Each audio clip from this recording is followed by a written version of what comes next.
நெருப்புடா, கபாலிடா, எங்க பார்த்தாலும் 2 மாசமா இதே பேச்சு தாங்க. இன்னும் 2 நாள் தான் நம்ம தியேட்டர்ல படத்தை பார்க்க போறோம். நம்ம தலைவர் சூப்பர் ஸ்டாரோட படத்தை ரஞ்சித் டைரக்ட் பண்றாரா அப்படின்னு ஷாக் ஆனவங்களை விட யார் பார்த்து ராதிகா ஆப்தே அப்படிங்கிற அளவுக்கு ஷாக் ஆனவங்க தாங்க அதிகம். நம்ம இந்த வீடியோவில் ராதிகா ஆப்தே பற்றி பார்ப்போம்.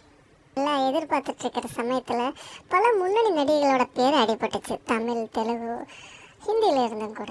ஆனால் எல்லாரையும் வியப்பில் ஆழ்த்துற மாதிரி ராதிகா ஆப்தே அவங்க கமிட் ஆயிருந்தாங்க. இவங்க தமிழில் பிரகாஷ் ராஜோட தோனி படத்து மூலிமா அறிமுகமானவங்க. அதுக்கப்புறம் வெற்றி செல்வன் அப்படிங்கிற ஒரு படமும் நடிச்சிருந்தாங்க. இந்த 2 படத்துலையுமே இவங்க பெரிய அளவில் ரீச் ஆகலை. ராதிகா ஆப்தே தெலுங்கில் நம்ம பாலையா கூட லெஜண்ட், லயன் இந்த 2 படத்துலையும் நடிச்சிருந்தாங்க. அவங்க ஹிந்தியில் ஐஎம், சாரத சிட்டி இந்த மாதிரி படத்தில் அவங்களோட நடிப்பு பிரமாண்டமாக பேசப்பட்டாலும் அதுக்கப்புறம் வந்த பத்லப்போ, ஹண்டர் இந்த மாதிரி கான்ட்ரவர்ஷியலான படத்துலையும் அவங்க நடிச்சிருந்தாங்க.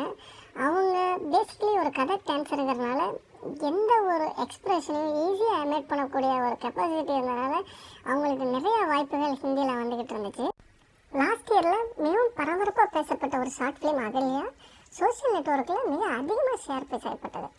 அதில் நடிச்சிருந்த ராதிகா ஆப்தே மிகப்பெரிய ரீச் ஆனாங்க. அவங்களோட ஆக்டிங்கும் பாராட்டப்பட்டது.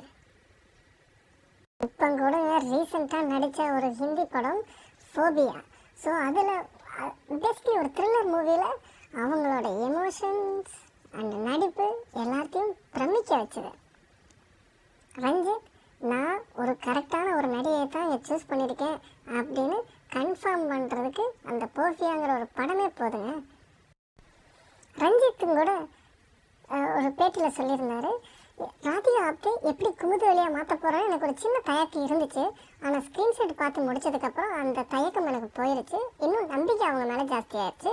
கண்டிப்பாக ஒரு கபாலி படத்தில் ராதிகா ஆப்தே குமுத வழியாக நடித்திருந்தது ஒரு மிகப்பெரிய ஒரு பலமாகத்தான் இருக்கும்னு ஒரு ஆணித்தனமாக நம்புகிறாரு. சூப்பர் ஸ்டாரோட ஒய்ஃபாக ராதிகா ஆப்தே நடிக்கிறாங்க அப்படிங்கிற செய்தி தான் இது வரைக்கும் வந்துக்கிட்டே இருந்துச்சு.